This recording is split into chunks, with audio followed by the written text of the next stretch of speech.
Jésus-Christ étant la pierre angulaire. Les apôtres ont été ceux qui ont mis l'Église en mouvement.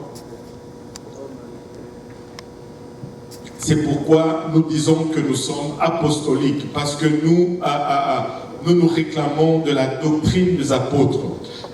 Nous sommes apostoliques doctrinalement. Et l'Église est née le jour de la Pentecôte. Et l'expérience de la Pentecôte, c'était le baptême du Saint-Esprit avec l'évidence du parler en langue. Il y avait le baptême d'eau au nom de Jésus-Christ. Il y avait la repentance. Et nous disons que nous sommes pentecôtistes par expérience, parce que nous expérimentons l'expérience que les apôtres ont expérimenté ce jour-là qu'on appelle le jour de la Pentecôte. Donc par expérience, nous sommes pentecôtistes, par doctrine, nous sommes apostoliques, et une des doctrines fondamentales qui caractérisait cette église primitive était la sanctification. Je suis sincèrement désolé, aujourd'hui j'avais beaucoup de matière, mais je n'ai pas pu tout nettoyer pour le présenter en PowerPoint. Mais si quelqu'un désire avoir le PowerPoint, juste envoyez-moi un message texte avec votre courriel et on va s'assurer que dès que le PowerPoint est nettoyé, on va vous l'envoyer ou on peut le mettre sur JPNL ou quelque chose et vous pouvez le trouver. Mais il y a tellement de matériel dans la leçon d'aujourd'hui, autant bibliquement parlant que scientifiquement parlant.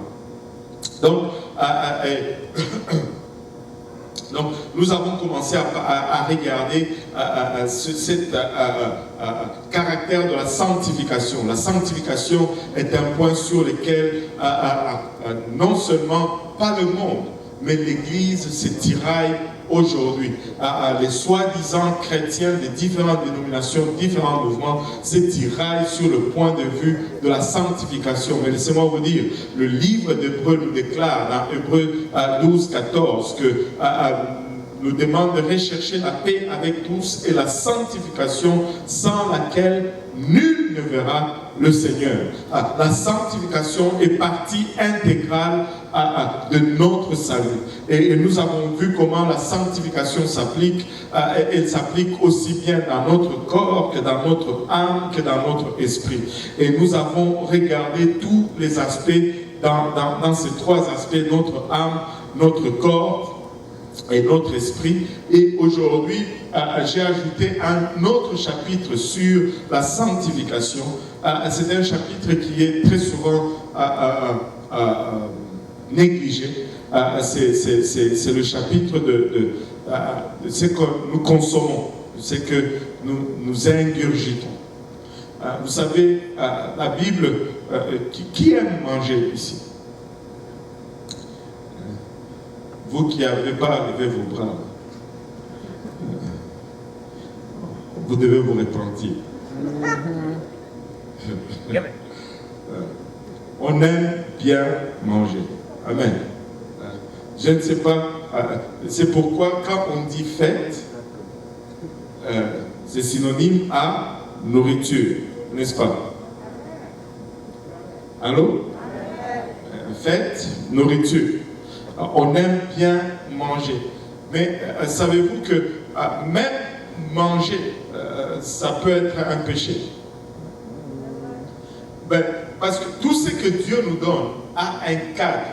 Nous avons vu cela, que ce soit l'habillement, que ce soit les parures, que ce soit les attitudes, que ce soit les désirs ou les appétits. Il y a un cadre que Dieu nous donne. Et le cadre définit le sphère où ça définit les limites dans lesquelles nous devons jouir ou consommer ces choses. Mais dès qu'on sort de ces cadres, ça devient un péché. Dieu veut qu'on se décore, qu'on sorte, qu'on soit beau ou belle, mais il nous donne également un cadre pour le faire. Quand on sort de ces cadres, on commet un péché. Dieu veut qu'on se multiplie et il donne la sexualité à l'homme mais il donne également le cadre dans lequel on doit le consommer. Quand on sort de ce cadre, ça devient un péché. La colère est une expression pour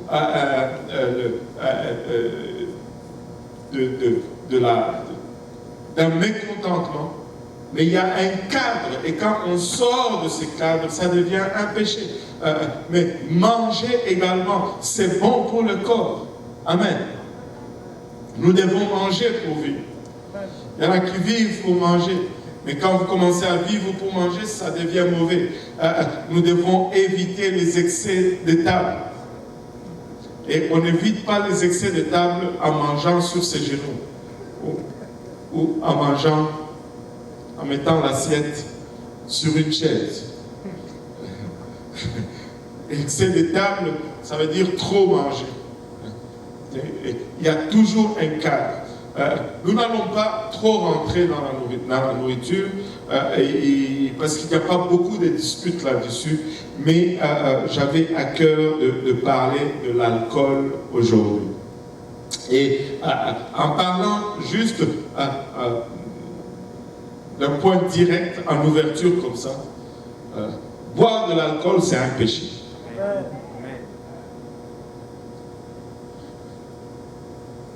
Cela devait être suffisant.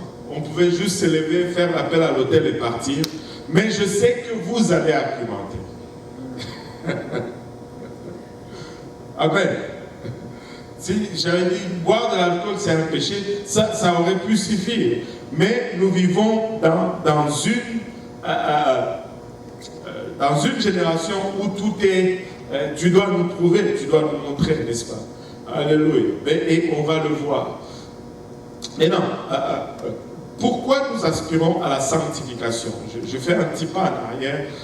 C'est parce que nous vivons pour une chose. J'ai parlé à un frère, il me disait comment dans sa marche, il a réalisé une chose, c'est que nous sommes dans l'église pour l'éternité. Et malgré tous les hauts et les bas, les échecs et les réussites, l'objectif c'est de rester dans l'église parce que c'est la seule place où nous pouvons parvenir à l'éternité. Et on ne peut pas mieux le simplifier, on ne peut pas mieux le dire. Écoutez, il y a des hauts et des bas, il y a des plus et des moins, il y a des bons et des mauvais, il y a des sourires et des pleurs, mais la finalité, c'est que en ce jour-là, on puisse être enlevé, que Dieu nous trouve dans l'église et non en dehors de l'église, et que lorsque l'église est enlevée, nous puissions partir à sa rencontre. C'est tout, ça se résume à cela. Amen. Ça ne se résume pas à si Dieu me guérit, si Dieu me bénit. Tout cela, c'est accessoriel. Mais l'objectif, c'est que en ce jour, lorsque la trompette sonne, je puisse être prêt et que je puisse aller.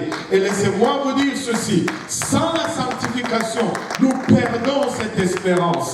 Si nous ne sommes pas sanctifiés, nous perdons cette espérance. La sanctification nous permet de garder cette espérance où nous levons le regard vers le ciel en attente de notre Seigneur. Un jour, les ciels vont s'ouvrir. Ça va peut-être être un jour comme tous les autres jours. Mais il y aura un changement soudain. Alléluia. Et tout va être transformé. Et si nous avons gardé cette espérance, nous allons aller à sa rencontre parce que nous allons être transformés à sa ressemblance. Ce corps mortel va revêtir l'immortalité. Oh, maman. Plus de douleur, plus de faim, plus de tristesse.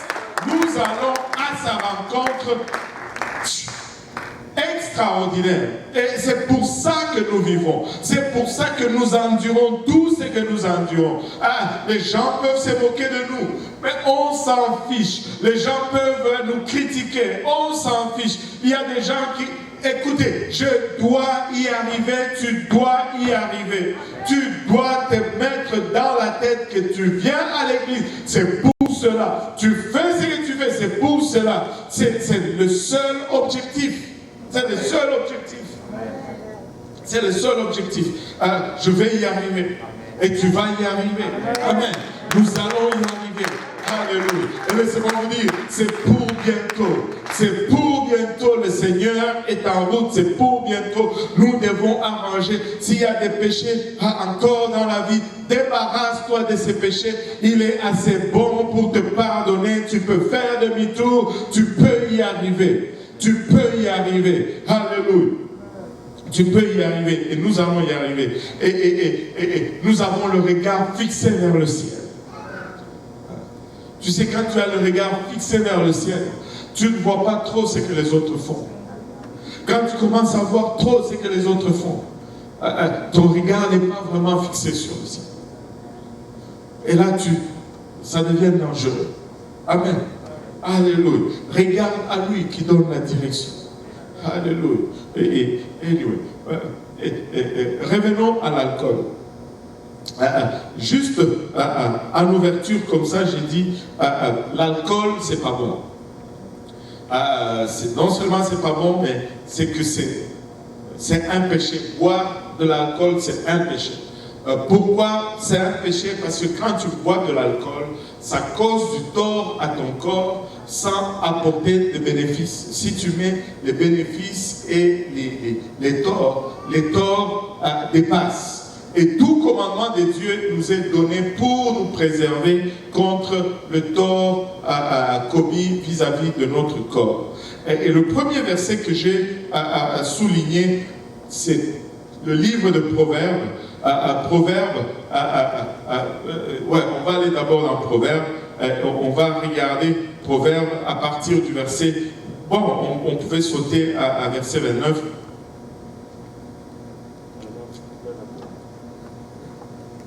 Alléluia. J'aime ce passage.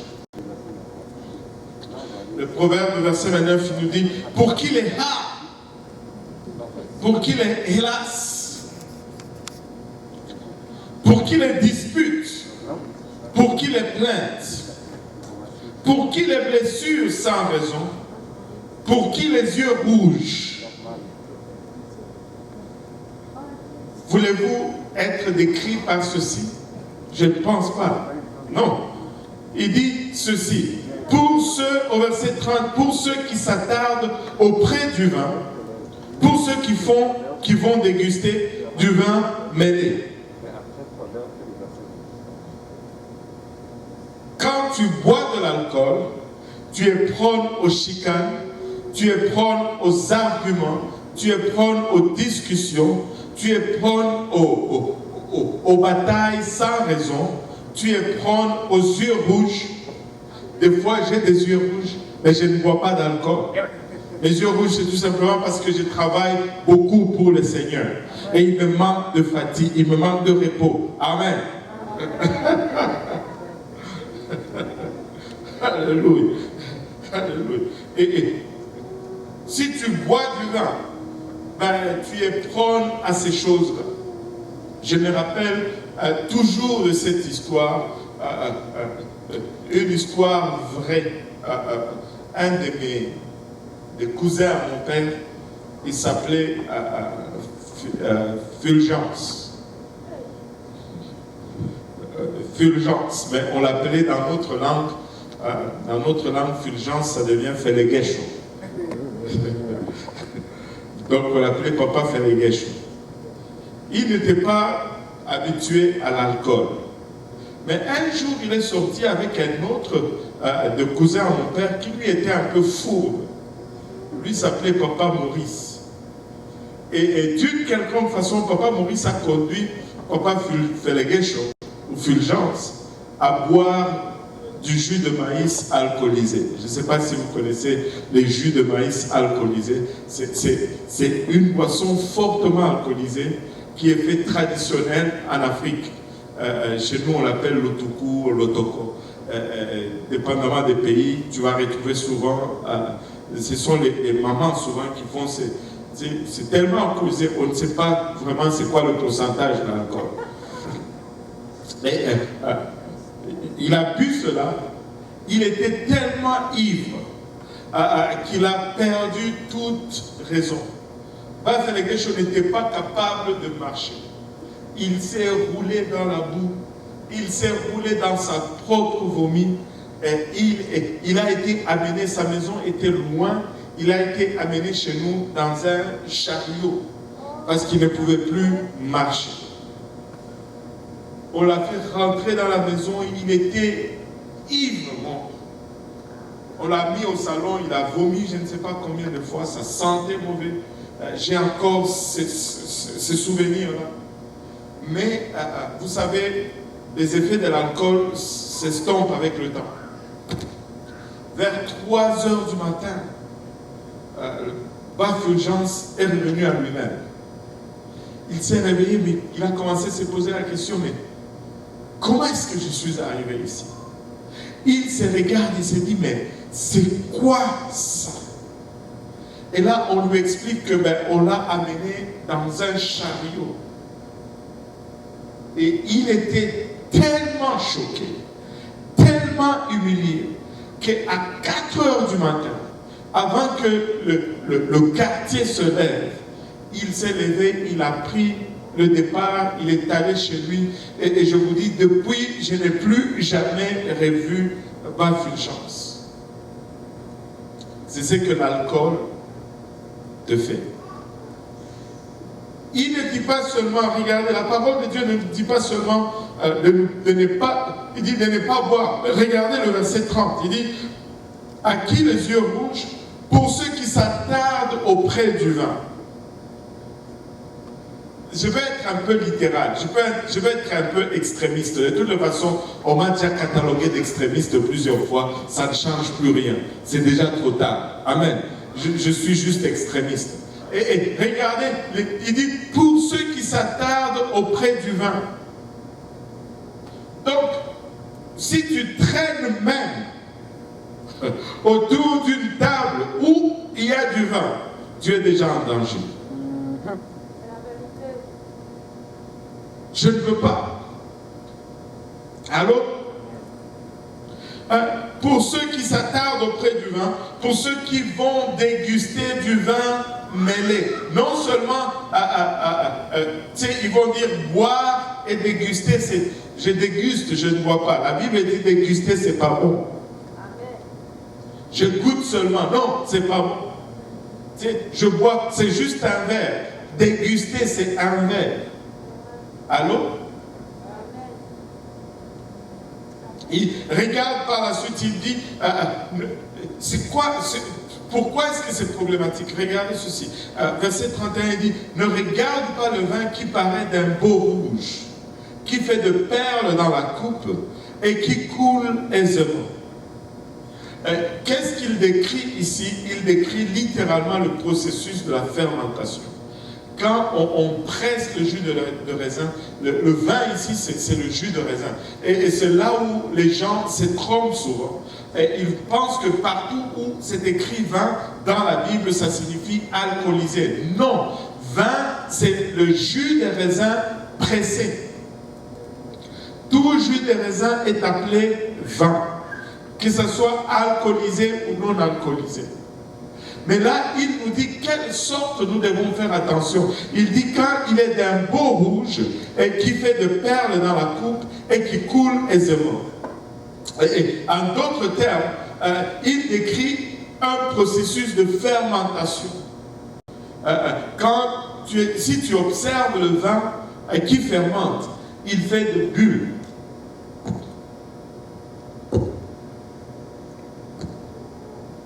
Il dit quand ça commence à faire ça, c'est plus bon. Éloigne-toi de cela. Et il continue en disant, il finit qui fait de perles dans la coupe et qui coule aisément. Il finit par mordre comme un serpent et par piquer comme un basilic. Et si tu fais cela, regarde ceci. Tes yeux se porteront sur des étrangères et ton cœur parlera d'une manière perverse. Avez-vous déjà remarqué que des fois, des gens, ils vont boire, mais dès qu'ils ont bu, c'est les insultes qui sortent de leur bouche. C'est écrit là, noir sur blanc.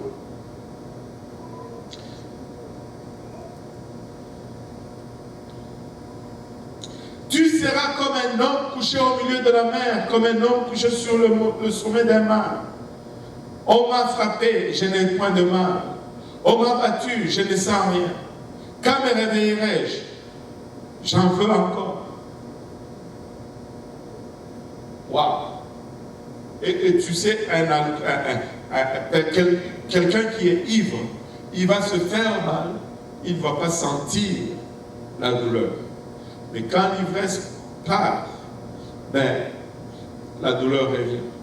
Et pour cacher maintenant cette douleur, j'en veux encore. J'en veux encore.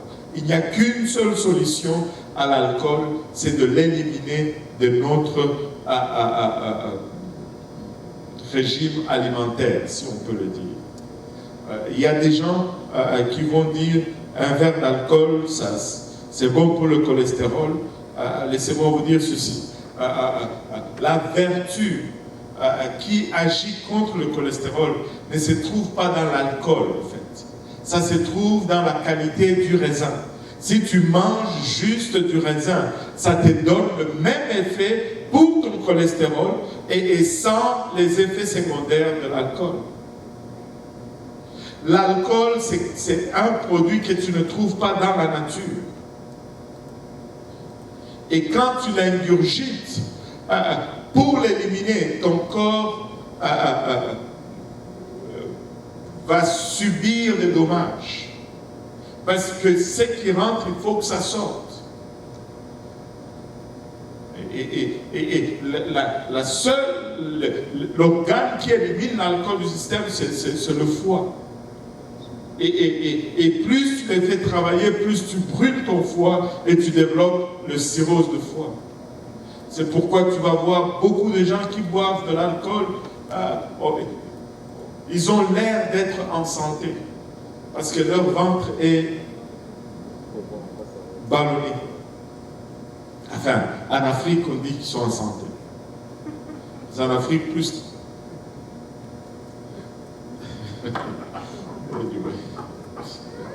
On va regarder, je vais laisser. En fait, disons que les standards sont un peu opposés. Amen. Alléluia.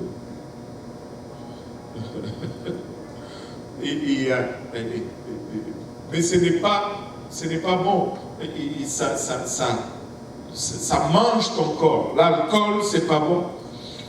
Regardez cet autre verset, cet autre passage qui se trouve dans le livre d'Ésaïe, le chapitre 5, le 11e verset nous dit « Malheur à ceux qui de bon matin courent après les boissons enivrants, qui bien avant dans la nuit sont échauffés par le vin. » Waouh! Il y en a qui disent que bon, le verset dit « Malheur à ceux qui de bon matin ». Moi, je vais chercher mon alcool à 17h. C'est pourquoi on dit les 5 à 7. Que tu le boives le matin, que tu le boives le soir, ça a le même effet sur ton système. Amen. Et la Bible dit malheur à ceux qui de bon matin courent après les boissons enivrantes, qui bien avant dans la nuit sont échauffés par le vin. Regardez, ça devient encore plus sévère. Le verset 20, le verset 20 nous dit malheur à ceux qui appellent le mal bien et le bien mal, qui changent les ténèbres en lumière et la lumière en ténèbres, qui changent l'amertume en douceur et la douceur en amertume. Malheur à ceux qui sont sages à leurs yeux. Au verset 21, malheur à ceux qui sont sages à leurs yeux. Il dit, c'est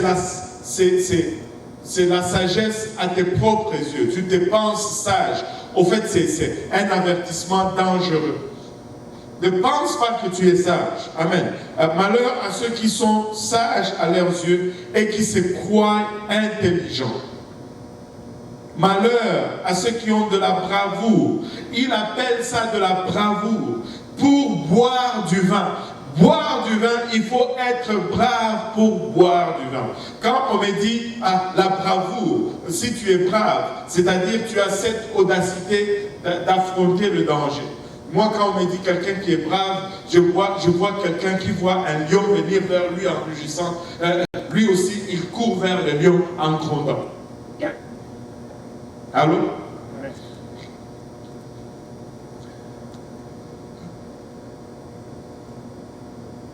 il va à sa mort, n'est-ce pas? Ben,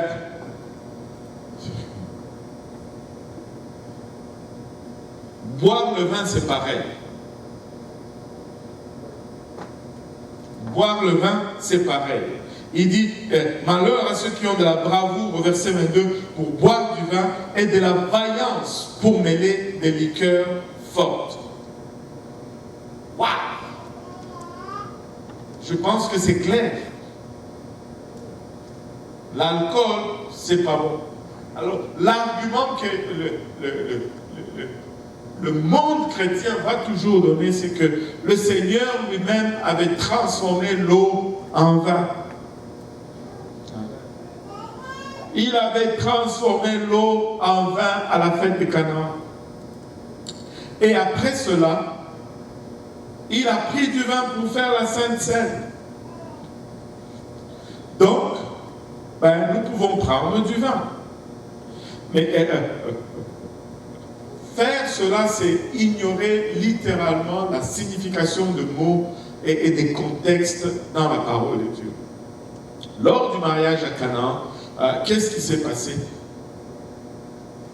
Le Seigneur, bien sûr, c'était le tout premier miracle qu'il avait fait.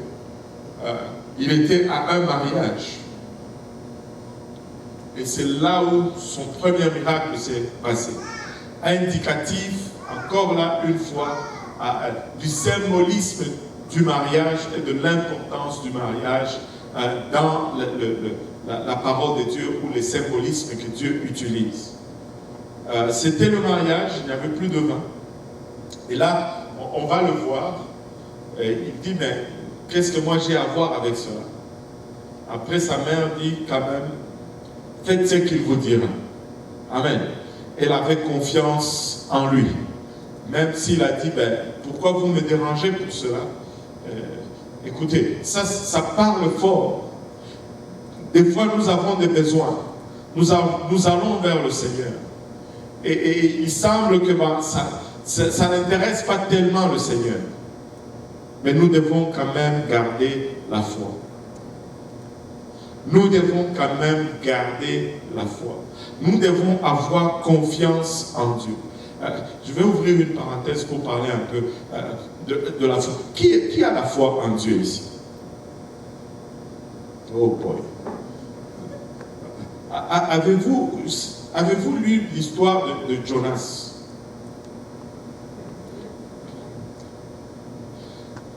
Jonas était un serviteur de Dieu. Dieu lui dit, va à Ninive.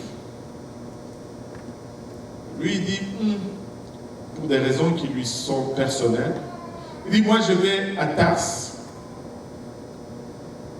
Waouh! Désobéissance totale, 100%. Il descend, il prend le bateau, pasteur Luc, il va à Tarse. Et là, sur le chemin, tempête. Tous les marins sont en train de prier leur divinité. Et lui, qu'est-ce qu'il fait? Il dort. Littéralement, le monde est dans le trouble. L'église dort pendant que les païens prient.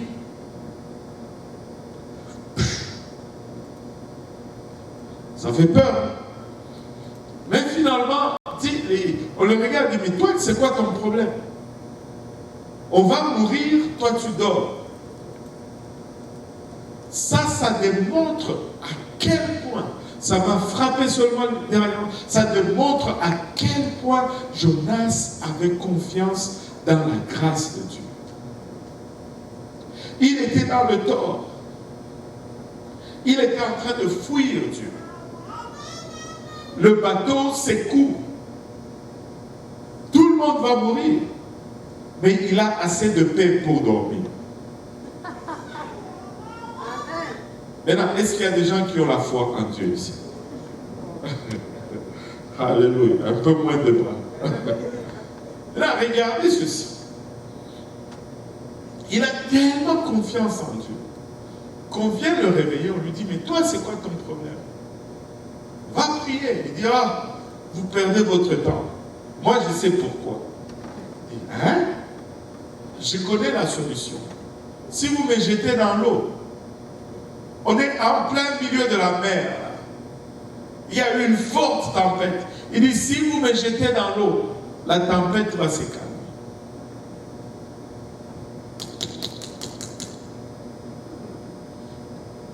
En d'autres termes, tuez-moi et vous allez vous en sortir. Allô? Entre vous et moi, si vous saviez qu'en vous jetant dans l'eau, vous allez mourir, allez-vous vraiment demander de vous jeter dans l'eau?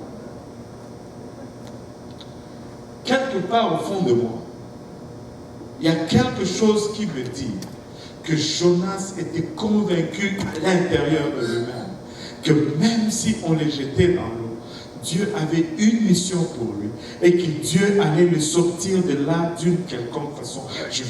Quelqu'un doit avoir confiance en Dieu malgré les circonstances.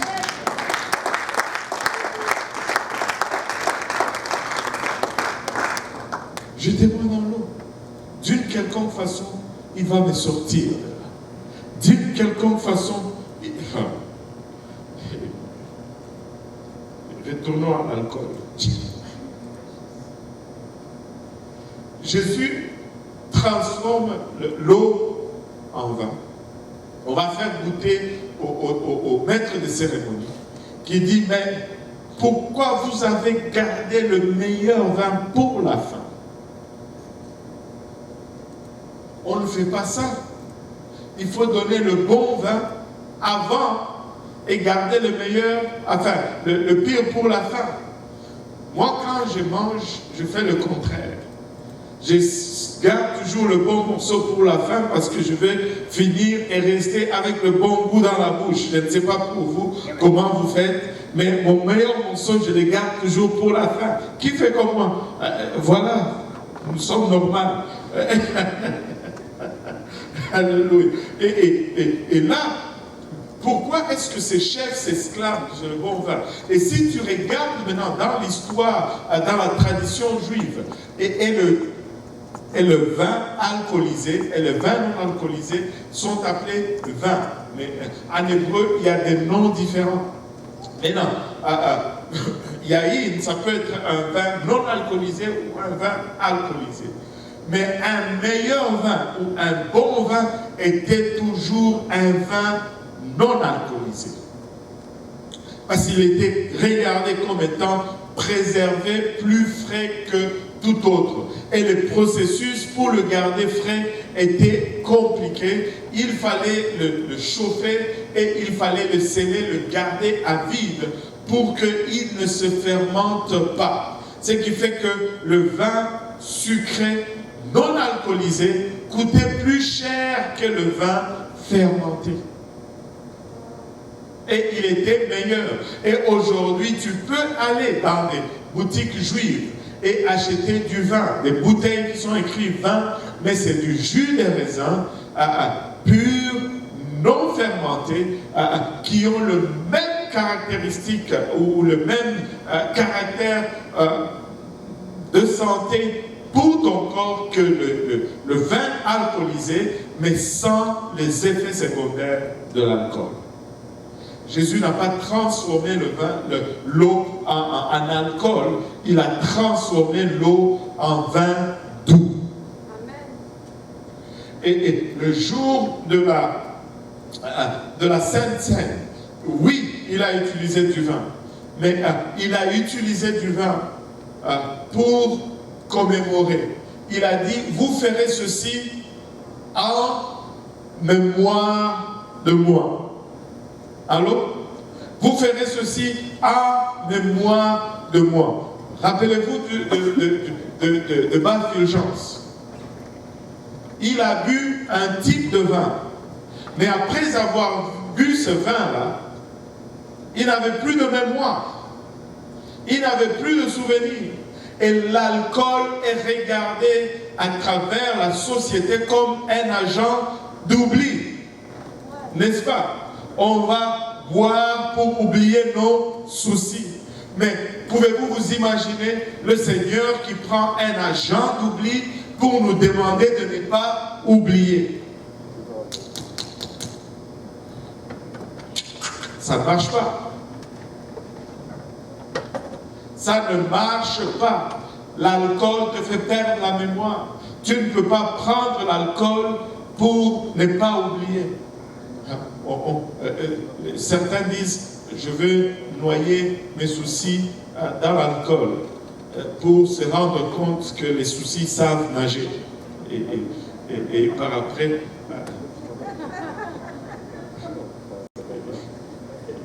ils ne meurent pas. Et quand l'effet de l'alcool finit, les soucis sont encore là. Mais vous êtes encore là. Ben oui, nous on sait nager.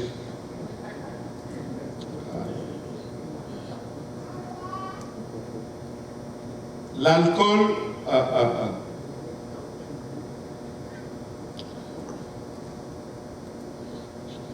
l'alcool produit des effets dans notre corps. J'ai trouvé un article d'un site médical. Je vais vous donner une liste d'une vingtaine des effets de l'alcool sur notre santé. Et si vous voulez le lien, je vais le donner par la suite au pasteur Yannick ou whatever. Et vous pouvez aller sur le site et regarder. Mais le site est en anglais. Moi, j'ai traduit ces choses. La toute première chose qu'il nous donne sur ce site, c'est que l'alcool cause un rétrécissement du cerveau. Wow. L'alcool cause un rétrécissement du cerveau. Vous savez, quand quelqu'un était alcoolique et qu'il meurt, même s'il faisait don de son corps à la science, qu'est-ce qu'ils vont faire? La première chose qu'ils vont faire quand ils prennent ce corps, si la personne était alcoolique, ils vont couper son crâne, enlever le cerveau et le jeter à la poubelle. Parce que le cerveau ne servira à rien, il est déjà grillé par l'alcool. L'alcool grille les cerveaux. Je me rappelle une fois quand j'étais au travail, on était sortis pour une fête de travail et ils ont offert du vin. J'ai dit non, parce qu'un chrétien ne boit pas de vin. Et un de mes collègues disait non, l'alcool rend intelligent. J'ai dit explique-moi. Il a dit parce que l'alcool brûle le cerveau. Amen. Il dit l'alcool grille le cerveau. Mais selon la loi de la sélection naturelle, ce sont toujours les plus faibles qui sont tués avant. Donc, si tu bois de l'alcool, l'alcool va attaquer les cellules de ton cerveau qui sont les plus fatiguées ou les plus faibles. Donc, quand ces cellules sont brûlées, les cellules qui sont en santé ont plus d'espace, reçoivent plus d'oxygène, parce que les cellules qui étaient faibles sont détruites par l'alcool, donc tu réfléchis plus vite et tu deviens plus... Mais c'était juste une blague pour vous montrer que même ceux qui boivent de l'alcool, ils savent que l'alcool grille le cerveau. Amen. Cet article nous dit qu'une exposition prolongée à l'alcool peut réduire les lobes frontaux de votre cerveau, littéralement. Waouh! L'alcool cause des dommages cardiaques. La consommation excessive de l'alcool est l'une des principales causes de maladies cardiovasculaires. Alors qu'ils nous disent, si tu bois de l'alcool, ben, ça va réduire le cholestérol et tu n'auras pas de mal. Non, c'est le contraire. Bois du jus de raisin à la place. Fais de l'exercice pour l'amour de Dieu. Et mange moins de gras. Allô? Mange moins de crevettes. Oui, c'est bon, mais ça tue. Le crevette, ça a beaucoup de cholestérol. Aïe, aïe, aïe. L'alcool cause des changements de comportement. Qui peut en témoigner? Enfin, je ne veux pas dire que vous avez bu, mais vous connaissez. L'alcool change le comportement. L'alcool peut modifier votre comportement habituel et vous priver de la clarté mentale nécessaire pour prendre des décisions intelligentes. Ce n'est pas pour rien qu'on dit, si tu conduis, ne bois pas. Savez-vous le taux d'alcool permis pour conduire? C'est 0,08% de taux d'alcool dans ton corps. C'est pas 0,8, 0,08. Si pour conduire ta voiture, 0,08 d'alcool dans ton système, c'est pas acceptable. Et pour conduire ta vie,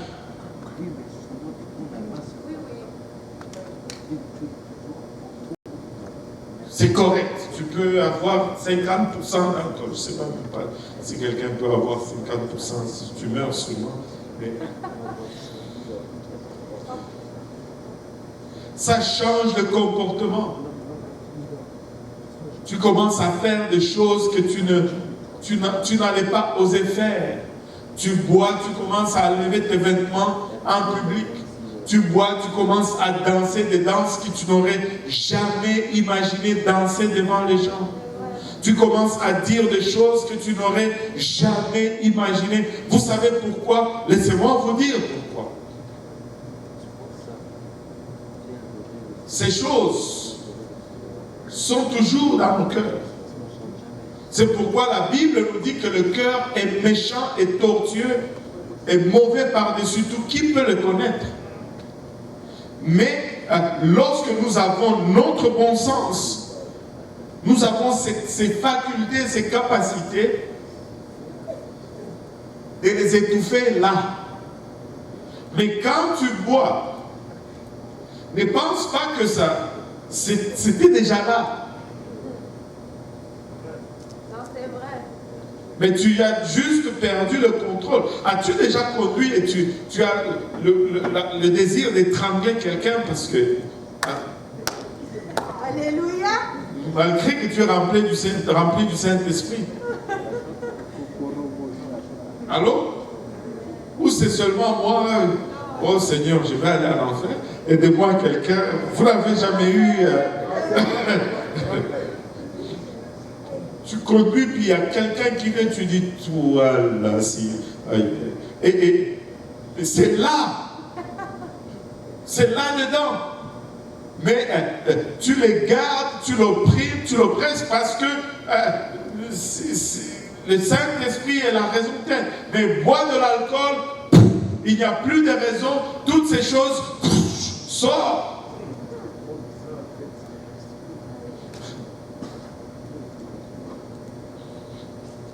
L'alcool cause le cancer. Les buveurs chroniques d'alcool sont plus susceptibles de développer des cancers de la gorge, de la bouche et de l'œsophage. Le cancer de sein est également plus fréquent chez les femmes qui boivent excessivement. Waouh!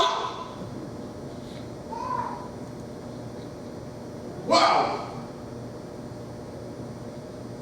Des troubles de la mémoire. L'alcool peut interférer avec la façon dont votre cerveau fabrique les souvenirs. Tu sais que tu bois, tu commences à changer même les souvenirs passés. Ceux qui t'ont fait du bien, tu ne les connais même plus.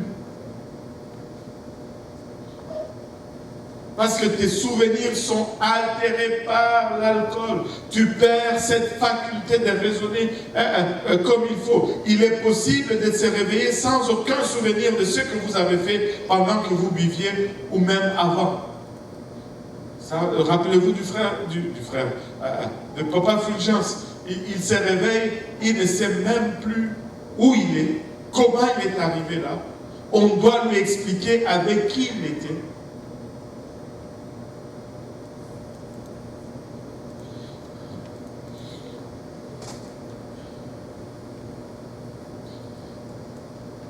La consommation chronique d'alcool peut endommager le foie, et l'empêcher d'éliminer correctement les substances nocives de votre organisme.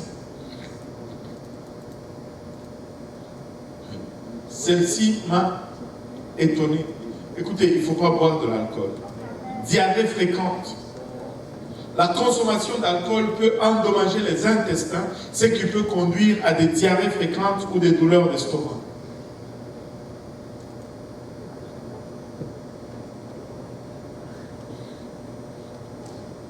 Celle-ci, elle est plus facile à avoir, des troubles de locution.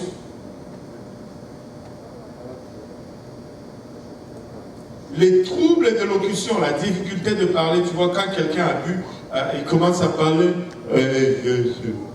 je vois deux personnes qui sont là. Ça, c'est le premier symptôme d'une consommation excessive d'alcool. Tu commences à parler bizarrement. Il y en a qui vont commencer à rire. Dès qu'ils boivent 2 verres, ils deviennent contents. Tu les salues, bonjour. Bonjour. Bonjour. N'ajoute pas comment ça va. L'alcool va causer la pancréatite. Je ne savais même pas que ça existait, ça. Une pancréatite. La consommation excessive d'alcool peut conduire à la pancréatite chronique, douleur du pancréas chronique. Je ne veux pas avoir ça. Juste le nom, je ne veux pas faire ça. L'alcool peut causer l'infertilité. Et sur une assez longue période, la surconsommation de l'alcool peut conduire à l'infertilité.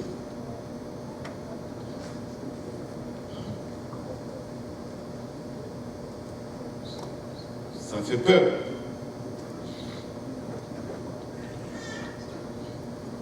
Hallucination.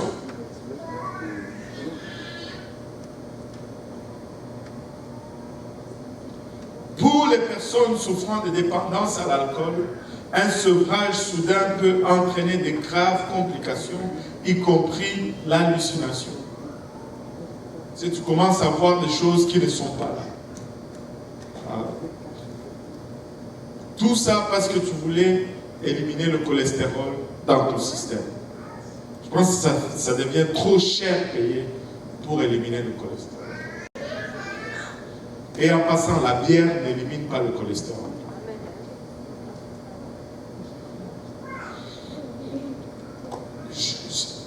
Celle-ci m'a beaucoup surpris. Infection pulmonaire. Les personnes qui boivent fréquemment ont du mal à combattre les bactéries et les virus et sont plus susceptibles de contracter des maladies comme la tuberculose et la pneumonie. Ça affaiblit même les poumons. Waouh! La dépendance. La dépendance à l'alcool varie d'une personne à l'autre et il est donc difficile de la définir. Tu vois, il y en a pour qui c'est 3 verres, mais d'autres, même un verre, ils sont déjà dedans. Vous pouvez devenir physiquement dépendant de l'alcool et si la consommation d'alcool commence à nuire à votre capacité de bien réussir à l'école ou au travail, affecter vos relations. Vous savez, il y a de ces gens, ils vont se réveiller le matin. S'ils n'ont pas bu un verre, ils tremblent. Il y a un tremblement léger. Ils sont devenus dépendants. Ça prend une dose d'alcool pour que le corps se retrouve et les organes se retrouvent et le cerveau se retrouve. C'est un état triste et dangereux. Tu commences à dépendre de l'alcool. Quand tu n'as pas bu, tu n'es pas normal. J'ai eu à travailler avec des jeunes, très jeunes, de 22 ans, 24 ans, qui étaient déjà dépendants comme ça. Et tu voyais dans la maison, il y avait des bouteilles d'alcool. Et tu sais, des fois, c'est triste. Le signe de la bourgeoisie, c'est d'avoir des Jack Daniels, des Grands Marniers, des bouteilles comme ça dans la maison. Mais et tu vois, les enfants sont brûlés. Jeune, 22 ans, 24 ans, il est déjà dépendant, accro à l'alcool.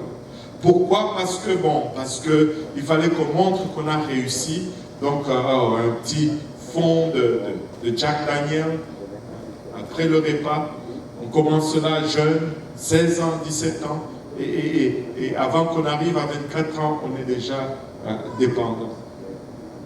Ce n'est pas un signe de la bourgeoisie. Avoir des bouteilles de liqueurs forts dans un cabinet à la maison. C'est un signe de problème d'alcoolisme. L'alcool cause le dysfonctionnement sexuel. Et les hommes qui ont des problèmes de consommation d'alcool sont prônes à développer des dysfonctionnements érectiles. Ils ne sont plus capables de fonctionner sexuellement comme ils se devaient à cause de l'alcool dans leur système.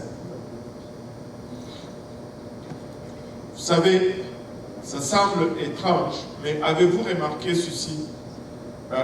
J'ai observé, j'avais un oncle qui buvait beaucoup. C'était un bon menuisier, mais il buvait. Il rentrait presque chaque jour ivre à la maison. Et il rentrait toujours tard à la maison. Chaque jour ivre.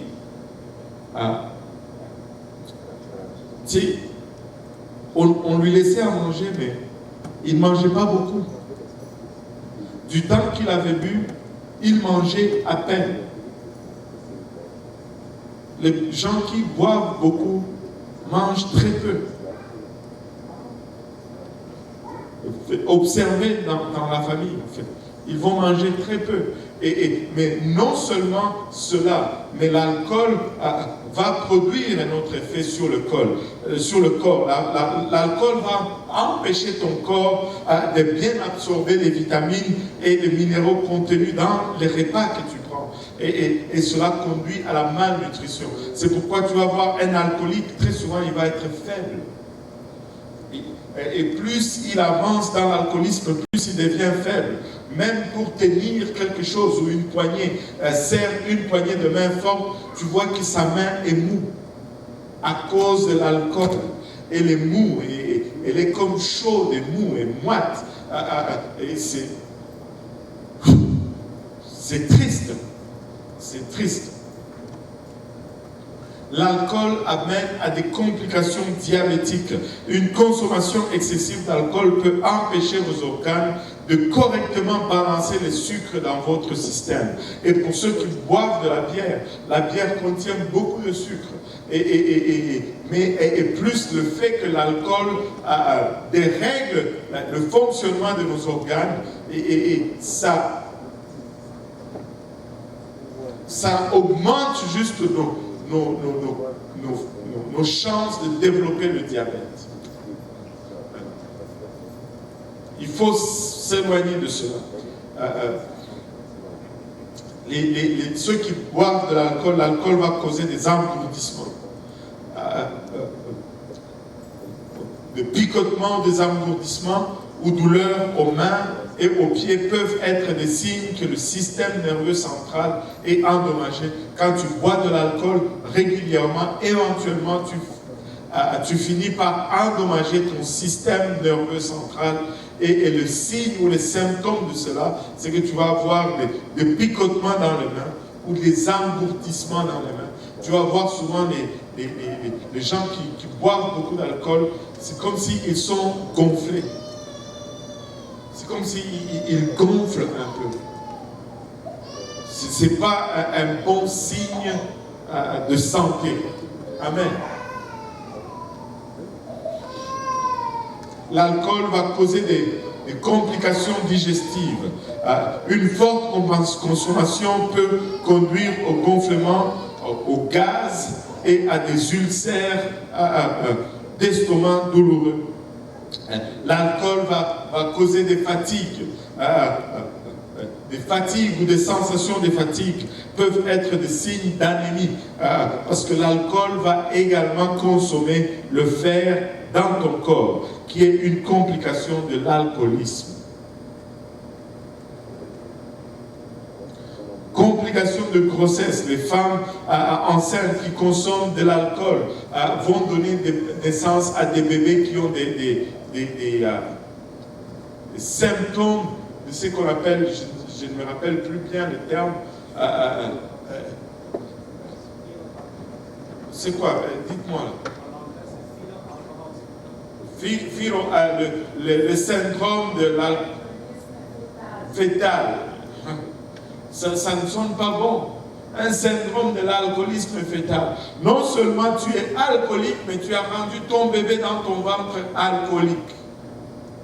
Le bébé qui naît, il est déjà alcoolique. Il va pleurer des fois pour rien. Il va être nerveux pour rien. Waouh!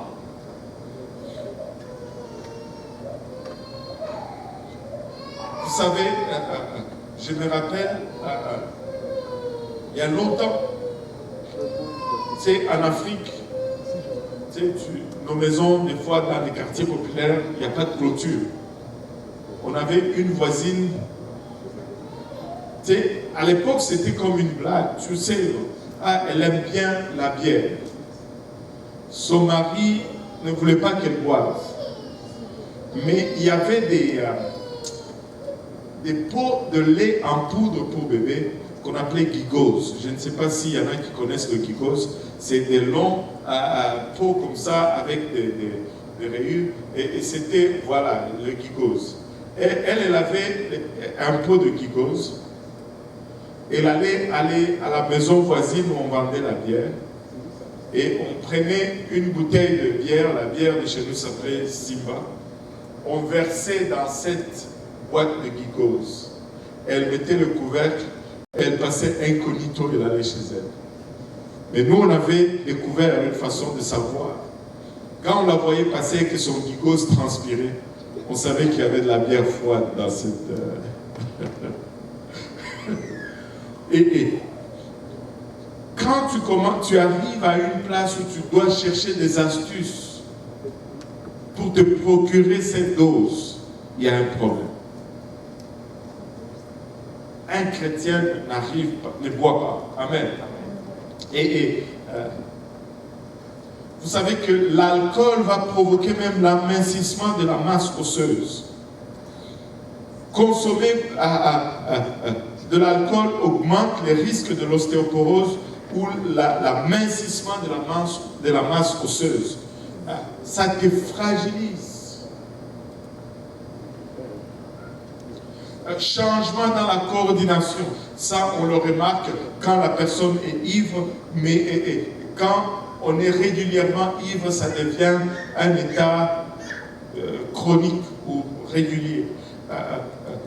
Trop d'alcool peut interférer avec votre coordination et votre habilité de balancer même votre marche. Là, tu marches, tu n'es plus... mais tu sais quoi? Si tu bois régulièrement, ta marche va être affectée par cela. Des choses que tu pouvais faire facilement, assez adroitement, deviennent difficiles à faire par la suite à cause de l'alcool. Un dernier point que je vais souligner de cette liste médicale, crampes musculaires. Les gens qui consomment expérimentent régulièrement des crampes musculaires, des faiblesses, éventuellement l'atrophie musculaire ou la mort des muscles. C'est pourquoi quand tu serres la main des fois d'un alcoolique, tu n'as pas cette pogne. C'est mou. Des fois même c'est moite. Il n'y a pas de fermeté ni dans les muscles, ni dans la force. Et nous ne voulons pas cela. Nous ne buvons pas de l'alcool. Mais savez-vous quoi? Le Seigneur délivre de l'alcoolisme. Le Seigneur délivre de l'alcoolisme. Il délivre de l'alcoolisme. Et je vais vous donner un témoignage. J'ai déjà donné ce témoignage ici il y a quelques temps, mais je vais le redonner. En 2011, j'ai retourné pour la première fois chez nous au Congo, après 20 ans d'absence. Et quand je suis retourné, j'ai eu le privilège de rencontrer Papa Calixte. Je ne sais pas si il y en a qui se rappellent, ma femme se rappelle de Papa Calixte. Papa Calixte, c'était le neveu de mon père, donc le fils de ma tante. Si je devais compter les jours, quand j'ai quitté le Congo, j'avais 20 ans. Si je devais compter les jours que j'ai vu Papa Calixte sobre, et je dis ça de tous les jours, de n'importe quel jour, les jours que je l'ai vu sobre, je ne peux même pas remplir mes 2 mains. Depuis que j'avais 0 ans jusqu'à 20 ans, si on peut le dire comme ça. Jusqu'à ce que j'ai quitté le Congo, il était chaque jour ivre. Il consommait le jus de maïs dont on a parlé au début. Et quand il ne buvait pas, il tremblait. Il était tellement ivre que le dicton qu'on avait à la maison, c'est que si une moustique le pique, la moustique n'est plus capable de voler droit. Parce que si la moustique le pique, la moustique tombe ivre parce que son sang est tellement imbibé d'alcool. Tu vois la moustique qui le pique et la moustique qui commence. Elle est ivre littéralement. Ça c'était Papa Calixte. Mais en 2011, je suis allé au Congo. J'ai rencontré Papa Calixte. Je lui ai témoigné la parole. Il est venu à l'église. On a prié avec Papa Calixte. En 2011, Dieu a rempli Papa Calixte du Saint-Esprit. Et quand on a prié, il a vomi des choses. Et laissez-moi vous dire, c'était intense.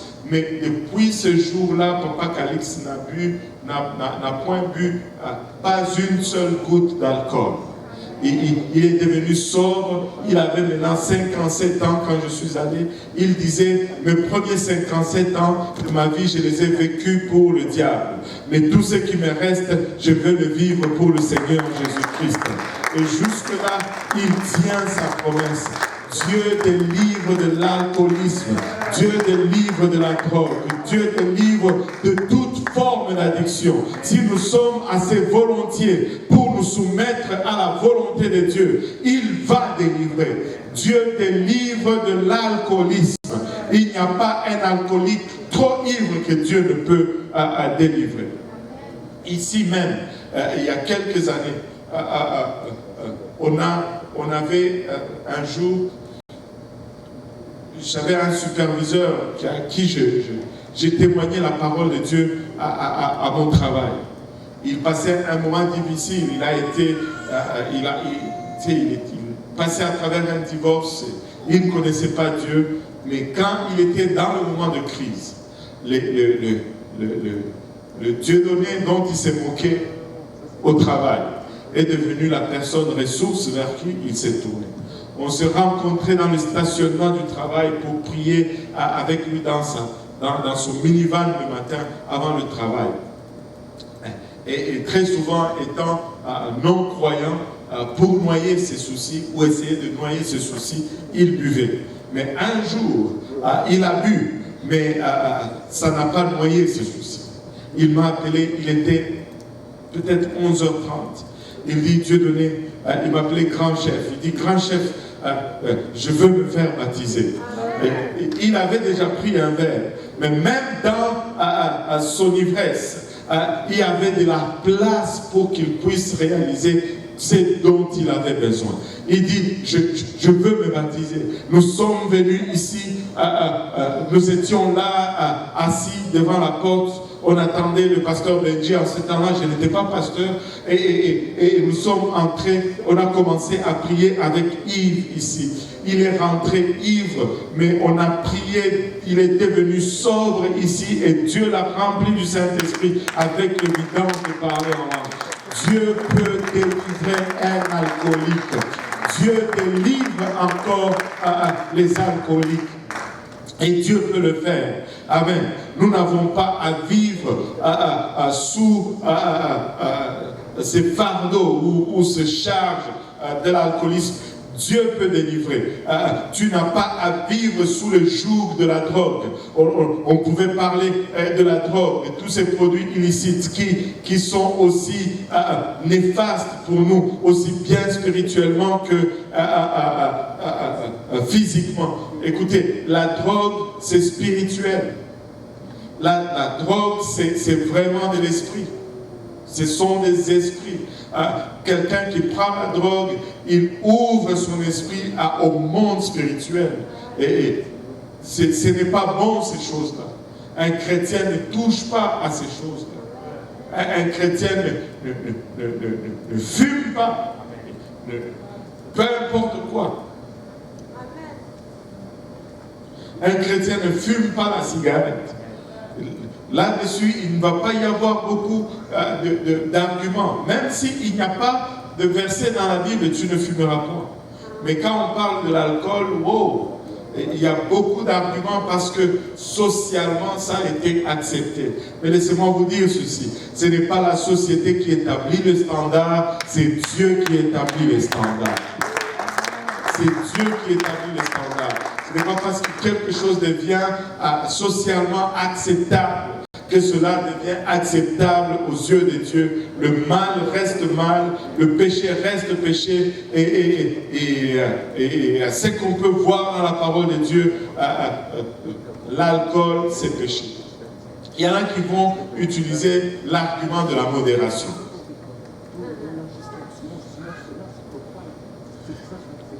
Je prends un verre. Tu sais, moi, je buvais de l'alcool avant. Là, vous me regardez. Je buvais. Je ne suis pas allé dans l'église. Amen. Je peux vous dire, je n'ai jamais été ivre, je ne me suis jamais enivré. Je n'ai jamais trouvé cela intéressant. Et je n'ai jamais pris de la drogue. Je n'ai jamais trouvé cela intéressant. Aussi parce que je savais que si j'osais, mon père allait me taper. C'est un peu que ça. Mais j'aimais bien le vin avec le repas. Un bon vin rouge, hein, tu deviens, tu sais, bourgeois, tu as de la classe, n'est-ce pas? Avouez. Un bon vin rouge avec un repas. Voilà, je ne suis pas ivre. Mais, laissez-moi vous dire, la modération n'est pas une excuse, et je vais vous dire pourquoi. Parce que quand tu prends de l'alcool, il n'y a pas d'effet positif pour que tu puisses dire que la modération va permettre que les effets positifs surpassent les effets négatifs ou les torts causés par l'alcool. L'alcool cause du tort à ton corps. La modération marche pour les choses qui ont un effet positif, comme la nourriture, que tout le monde dise nourriture. La nourriture, on va utiliser la modération, c'est pourquoi la Bible nous dit pas d'excès de table. Parce que quand on mange modérément, les effets positifs de la nourriture surpassent les effets négatifs. Mais quand tu fais les excès de table, les torts que tu causes avec la nourriture deviennent plus que ce que tu as causé. Et en passant, ce n'est pas seulement les excès de table. Laissez-moi vous dire, vous qui voulez être mince et que vous mangez mal, c'est aussi un péché parce que ça fait du tort à ton corps. Oh, moi je n'aime pas manger. Ouais, si tu n'aimes pas manger, tu veux juste rester mince.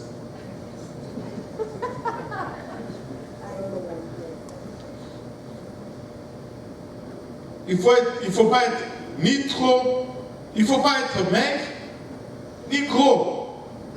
Il faut rester au milieu. C'est là où se trouve la santé. On veut être mince. Pourquoi? Parce que les mannequins, c'est des squelettes sur des peaux. Ne suivez pas ces choses. Ce n'est pas là le standard. Ce n'est pas là le standard d'un beau corps. La plupart de ces gens-là qui regardent les minces comme étant beaux ou belles, c'est l'industrie de la mode. C'est plein d'homosexuels. Un homosexuel, déjà, il n'aime pas le corps de la femme, c'est pourquoi il est homosexuel. Ça ne le dérange pas de la voir toute maigre en train de marcher avec les choses qui leur mettent. Ça ne le dérange pas. Il n'aime pas. Il torture. Et ces gens sont littéralement torturés pour paraître aussi squelettiques. Mais ce n'est pas là le plan de Dieu.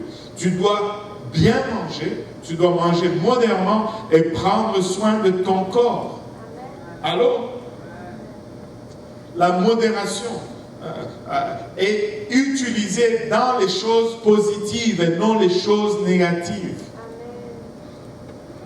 C'est dire que boire avec modération, c'est comme tu dis, est-ce que je peux commettre l'adultère avec modération? Pourquoi? Parce que c'est déjà mal. Alors,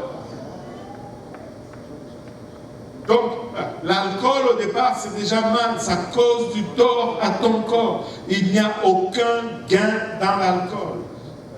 Donc, laisse tomber. Donc, l'argument de la modération ne marche pas. Si ça te prend 4 verres pour être ivre et que toi tu en as pris un seul, tu es un quart ivre. Tu es déjà un quart ivre.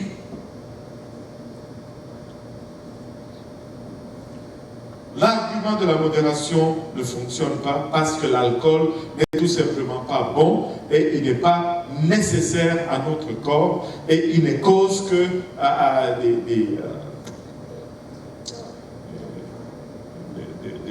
des effets secondaires. Voilà.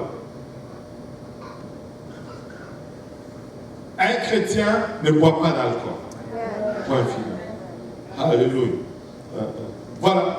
Est-ce qu'il y a des questions? On est déjà 20h56. Est-ce qu'il y a des questions? S'il y a des questions, en tout cas, j'espère. On ne boit pas d'alcool en partant. Bon, des questions. Est-ce qu'il y a des questions?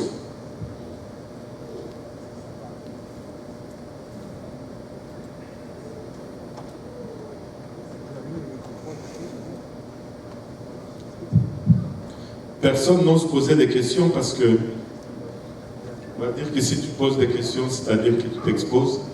Mais tu peux dire qu'on vient de te texter la question. Vas-y, frère Valérie. Juste une question comme ça. Dans Éphésiens 5, 18, je voudrais savoir c'est quel type de vin dont on parle. Ah, alléluia. Ça, c'est bon, ça. Éphésiens 5, 18 dit à Paul, à cause de tes problèmes d'estomac, c'est pas ça? C'est lequel? Ne vous enivrez pas. C'est juste du vin alcoolisé. Alcoolisé? Ok. Ne vous enivrez pas de vin, c'est de la débauche. Bon. On pouvait le mettre aussi en le slide.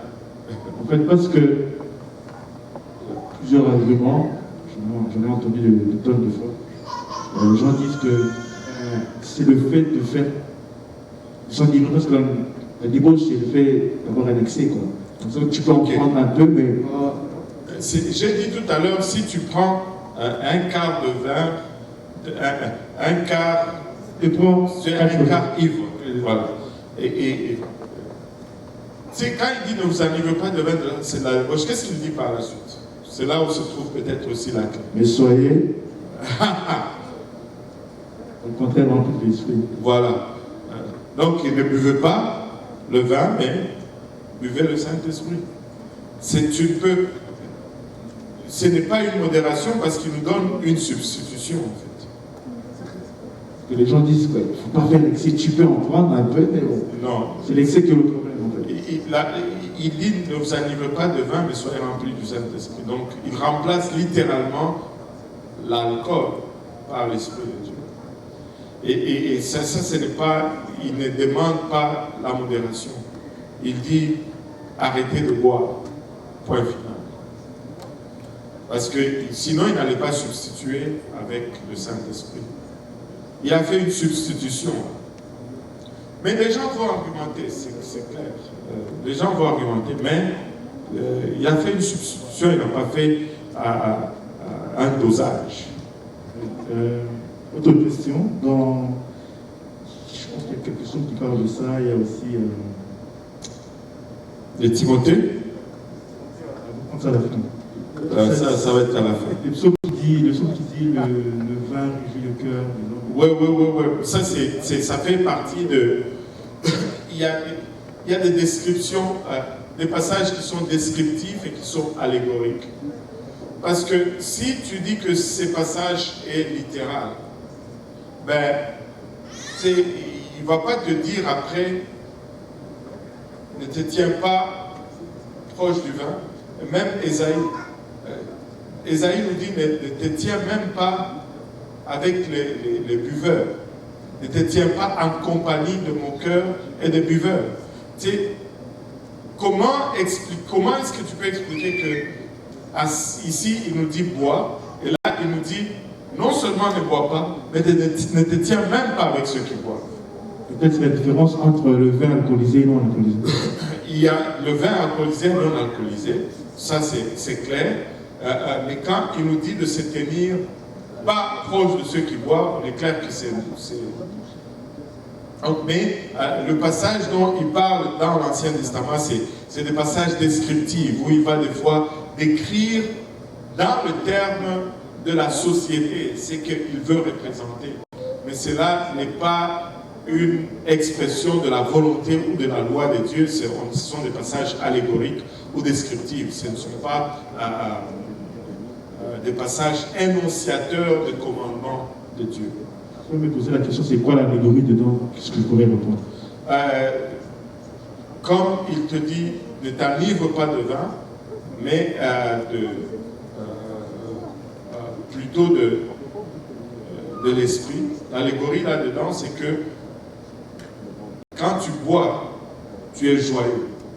Mais Dieu veut te montrer que quand tu es avec moi, voici, tu vas avoir la joie.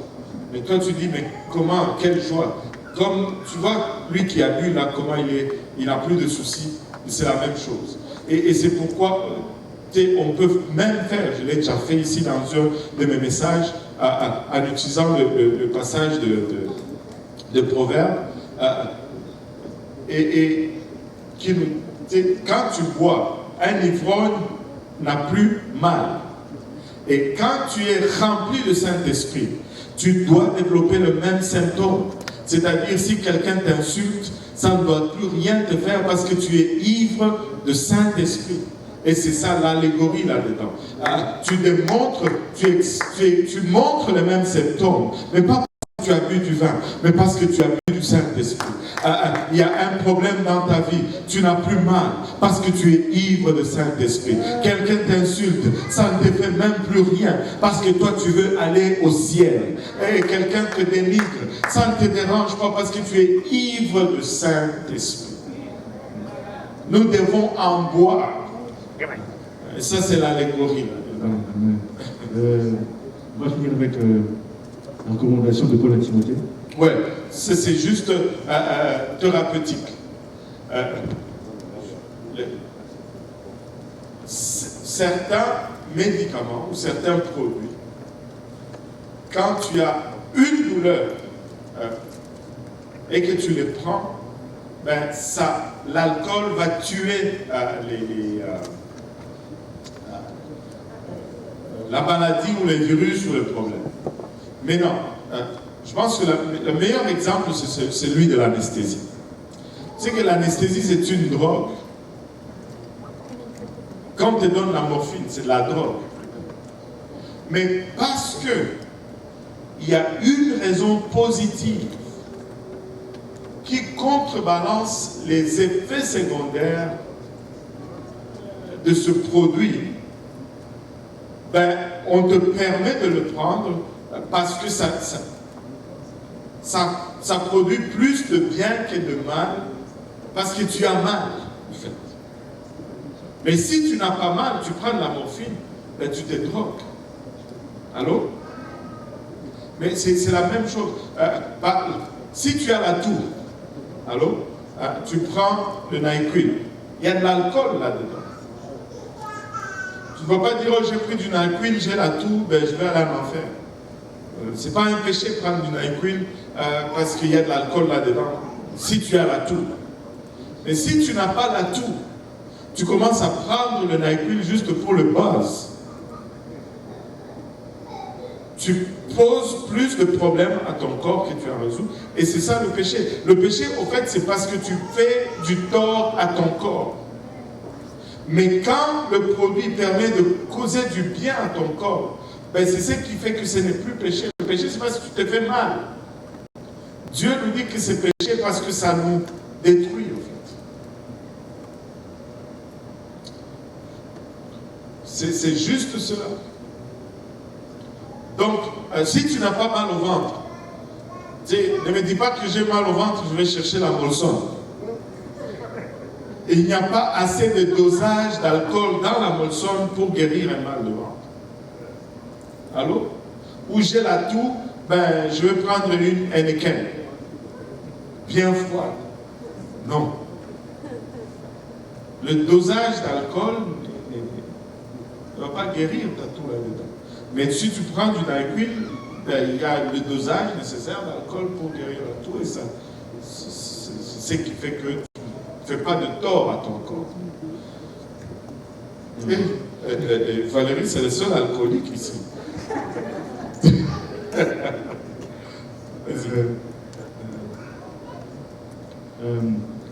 J'ai entendu aussi cet argument, mais c'était un peu plutôt positif, qu'on ne boit pas par plaisir. Qu'on ne boit pas par plaisir. Oui. Et quoi ça? L'alcool? En fait, l'alcool, ça fait beaucoup de choses. Donc, c'est ça. En tout cas, ce que je connais, ce qui boivent, c'est par plaisir. Enfin, je ne vois pas quelqu'un qui dit, ah, je n'ai pas de plaisir à boire une Molson, mais je veux quand même en prendre plus. L'argument était contre ça, en fait. Si tu bois par plaisir, là, tu fais mal, en fait. Donc, c'est la nécessité. En fait, genre, le médecin te recommande, genre un peu comme Paul, là, c'est Timothée, il dit, mets un peu parce que tu as des blessures à l'intérieur. Regarde, si il n'y a pas de plaisir et que tu n'es pas malade, pourquoi tu vas boire l'alcool? Ça ne marche pas là. C'est plutôt boiteux comme excuse celui-là. Il y a la 12e bouteille, puis il n'y a aucun plaisir, mais il boit quand même. Il dit, ah, j'ai tellement mal. Aïe, aïe, aïe. Ça, je ne la vois pas. Elle passe par là. Oui, frère Jeff. Oui, pasteur, c'est juste un commentaire de l'accord. Après, j'ai une autre question par la suite. Oui. Et souvent, on dit que pour l'alcool, c'est déconseillé de prendre l'alcool quand on est malade ou on prend la morphine ou même quand on souffre de santé mentale de n'importe qui. On dit qu'il est déconseillé de prendre l'alcool. Oui, mais je comprends cela parce que c'est pourquoi on dit que l'alcool, c'est vraiment spirituel. Tout ce qui est drogue, qui affecte ton cerveau, c'est spirituel. S'il y a quelque chose, un élément dans notre être qu'on ne comprend pas, qu'on n'a pas encore appréhendé tout, c'est le cerveau. Le cerveau, c'est tellement puissant qu'apparemment, on n'utilise que 10% de notre cerveau. Mais quand tu deviens alcoolique, tu ouvres quand tu bois de l'alcool, tu ouvres ton esprit à d'autres dimensions. Mais ayant déjà des prédispositions dans ce secteur, ton problème devient encore 2 fois plus. C'est comme si, je ne sais pas, tu prends quelqu'un qui a un handicap et tu lui donnes d'autres charges supplémentaires à porter.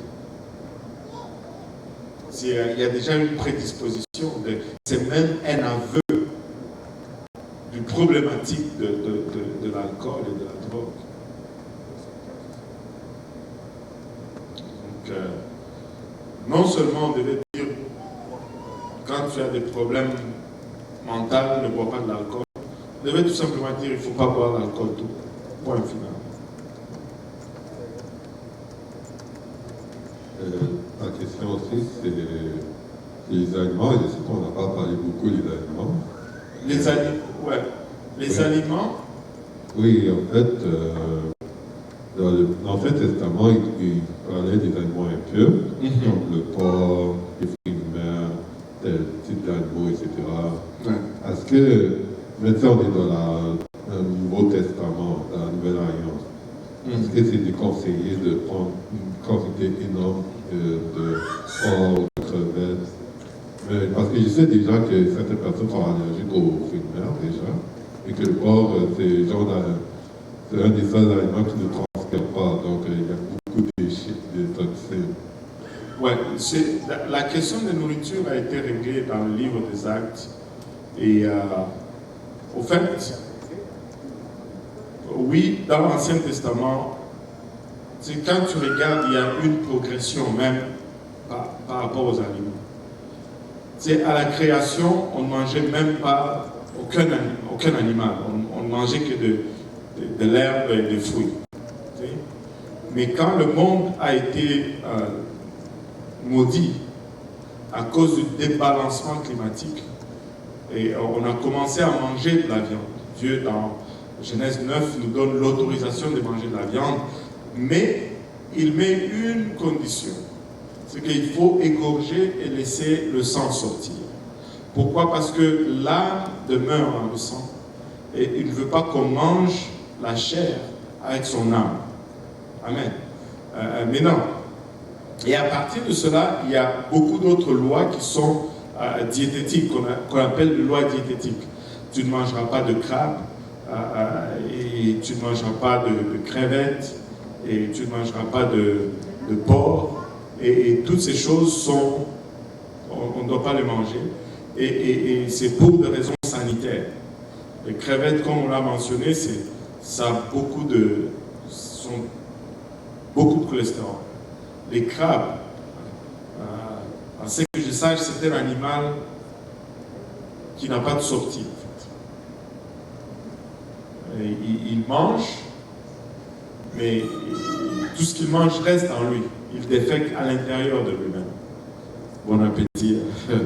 C'était le fruit de mer.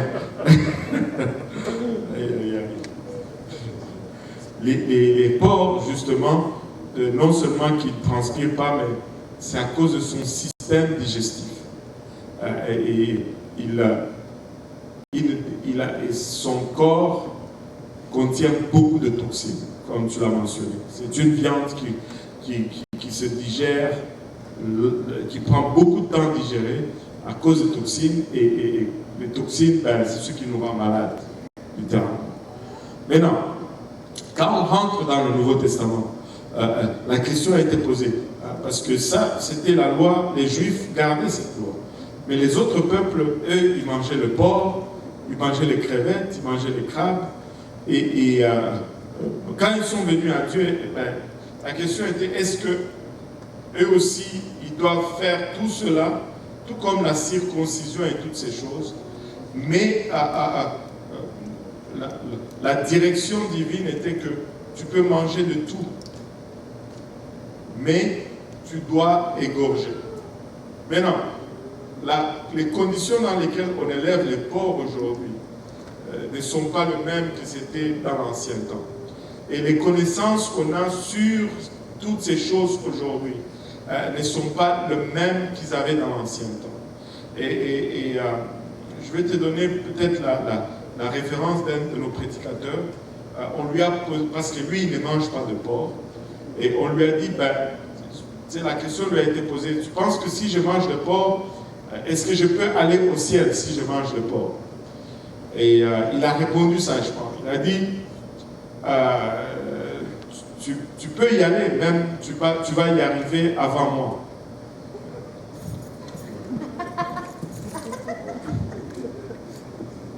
La question, ce n'est plus, parce que la question, ce n'est plus, est-ce que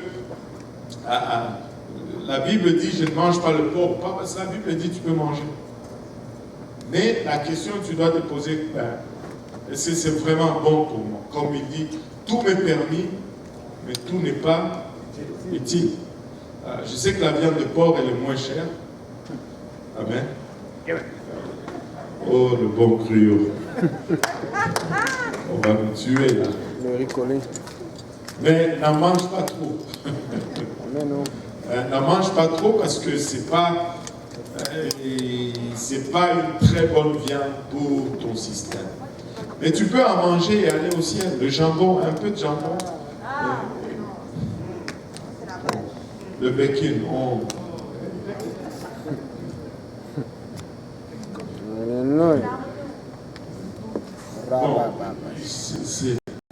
c'est plus une question de quand tu veux mourir que si tu veux aller au ciel.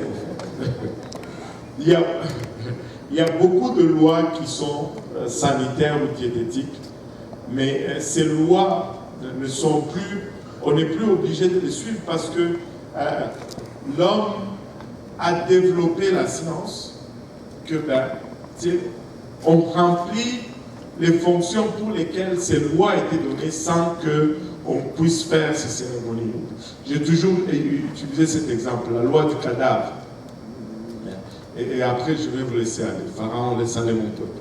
La loi du cadavre dit ceci, et que si tu touches un cadavre ou un corps mort, tu dois rester en dehors du camp et te laver dans l'eau courante avec l'hysope et rester 48 heures en dehors du camp. Bon. Si tu regardes spirituellement, il n'y a rien de spirituel là. C'est pas que si tu touches le cadavre et que tu vas dans le camp, tu vas aller en enfer. Non, c'est pas là le point. C'est qu'un corps mort dégage beaucoup de bactéries. Parce que tous ces parasites qui vivent dans le corps, ils dépendent du fonctionnement du corps. Mais dès que tu meurs, tous les bactéries et ces parasites, ils détectent que ce type-là, il est fini. Il faut qu'on sorte d'ici et qu'on cherche un autre qu'on va utiliser pour notre survie. Donc, un cadavre va dégager beaucoup de bactéries. Et quand tu les manipules, ces bactéries se posent sur toi. Et pour ne pas contaminer le reste du camp, tu vas te laver à l'hysope qui est un désinfectant. Et tu vas te laver dans l'eau courante pour que tu ne te laves pas dans une eau déjà contaminée. Et tu restes 48 heures en dehors du camp parce que 48 heures, c'est le temps maximum qu'une bactérie peut survivre à l'air libre. Et tout ça, c'est dans votre Bible, sans la science. C'est lui qui a écrit ça, c'est lui qui a créé la science.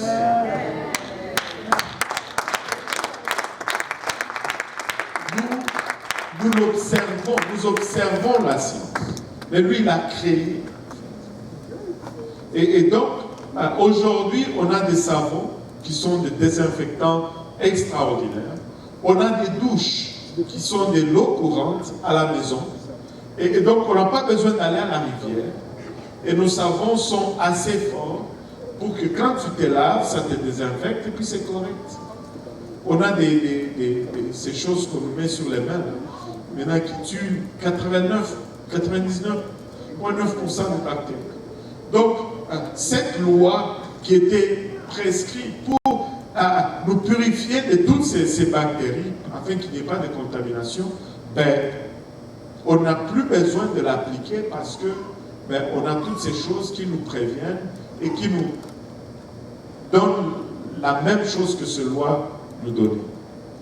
Et c'est juste ça. Ce n'est pas une question de je vais aller au ciel ou je vais aller en enfer, mais est-ce que suis-je en bonne santé ou pas? Quand tu rentres à la maison, tu te laves les mains. Ma femme nous gronde tous souvent. Allez, vous lavez les mains quand on rentre. On se lave les mains. Bon. Moi aussi. Bon. Mais c'est parce que sinon on doit rester 48 heures à Brossard ou quelque part. Bon Saint-Bruno. Je ne sais pas. Bon. Et c'est ça. Amen. J'ai une question. Il y a une question? Oui. Quand c'est comme de l'alcool, mais dans la nourriture, comme quand par exemple, quelqu'un prépare un steak et met de l'alcool dedans. Ok. Bon, deux choses. Si il a préparé le steak et puis il verse de l'alcool par-dessus, n'en mange pas. Parce que l'alcool est dedans. Et tu n'en as pas besoin et tu n'es pas malade. Ok. Mais il y a des gens qui font, je ne sais pas comment ça s'appelle, la bouillabaisse ou je ne sais pas. Ils vont la sauce bourguignon. Et ils vont cuire l'alcool, enfin la viande, et ils vont mettre du vin là-dedans et ils vont le faire bouillir. Quand ça a été bouilli, tu peux le manger parce que l'alcool, c'est le produit le plus volatile, il n'en reste pas en principe. Mais quand c'est dans les chocolats ou dans les gâteaux, là, c'est l'algue. On ne mange pas. Tu sais, un jour, je me rappelle, il y avait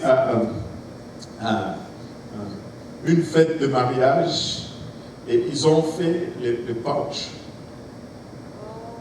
Mais certains ne savaient pas, le punch, il y en avait un qui était alcoolisé. Et là, tous les apostoliques étaient là.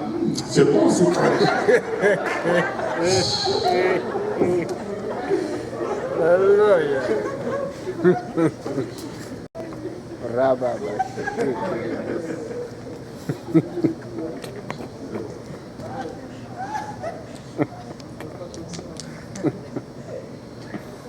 En général, quand c'est cuit, l'alcool se volatilise. Mais quand c'est pas cuit, l'alcool est là. C'est ça la règle un peu à suivre pour éviter de tomber dans le piège. Donc, si l'alcool a été comme relativisé, on peut manger. Ouais, parce qu'il n'y en a plus. Ah. Ouais. Et il va rester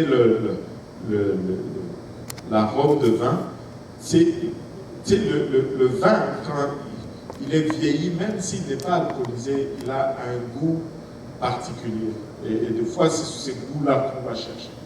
Mais ce n'est pas nécessairement que l'alcool s'est volatilisé, tu peux manger. Mais moi, personnellement, j'ai dit un chrétien ne devait pas faire de sauce avec de l'alcool. Pourquoi est-ce que tu fais ça? Aide.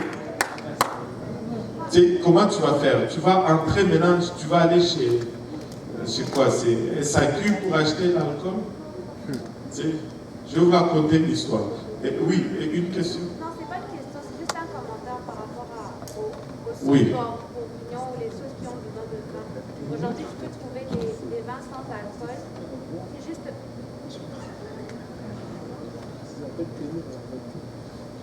Non, je disais juste un commentaire par rapport aux sauces bourguignon, coq au vin, etc.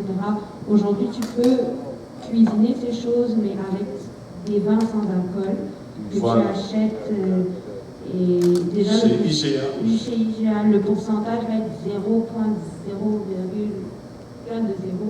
mais une fois que c'est évaporé, c'est il n'y en a plus. Voilà. Donc, et si tu veux faire vraiment ça, au moins va dans de vin non alcoolisé. Mais, ne vous mettez pas, ne faites pas de sauce bourguignon. C'est juste mieux comme ça.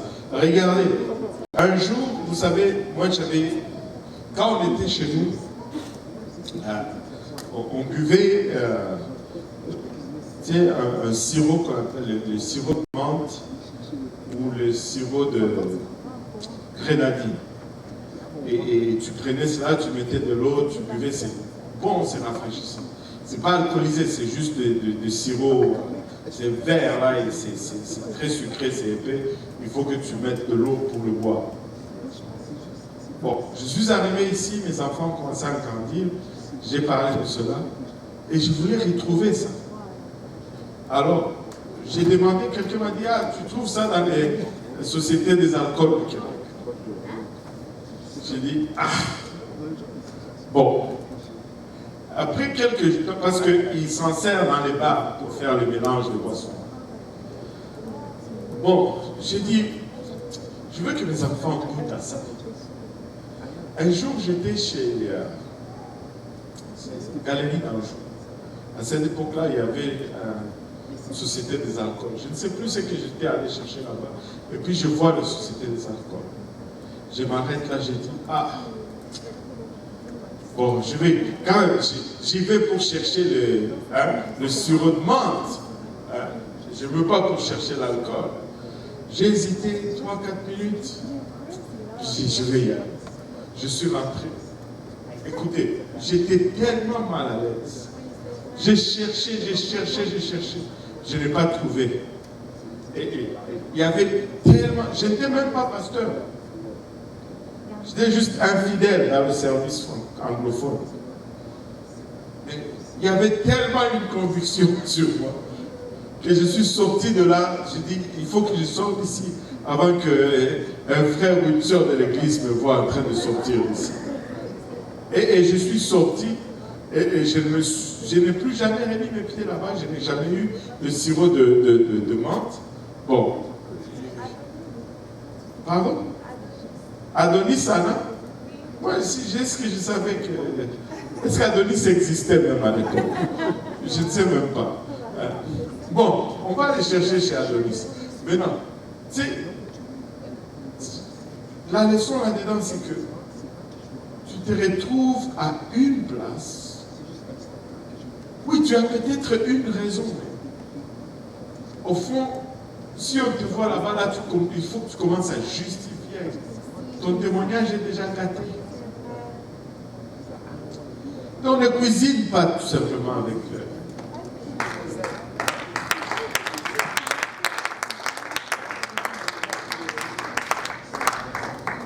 fais autre chose. Fais, je sais pas, fais du steak, fais le ndolé ou des gels, fais le griot ou fais autre chose. Tu n'as pas besoin de faire nécessairement du bourguignon au Bordeaux ou je ne sais pas. Alléluia. Amen. Alléluia. Un chrétien ne boit pas d'alcool. Et il n'en mange pas non plus. Amen. Alléluia. On va se lever là. Je pense qu'on a couvert un peu, presque tous les aspects sur la sanctification. Et comme je vous l'ai dit, je vais parachever ce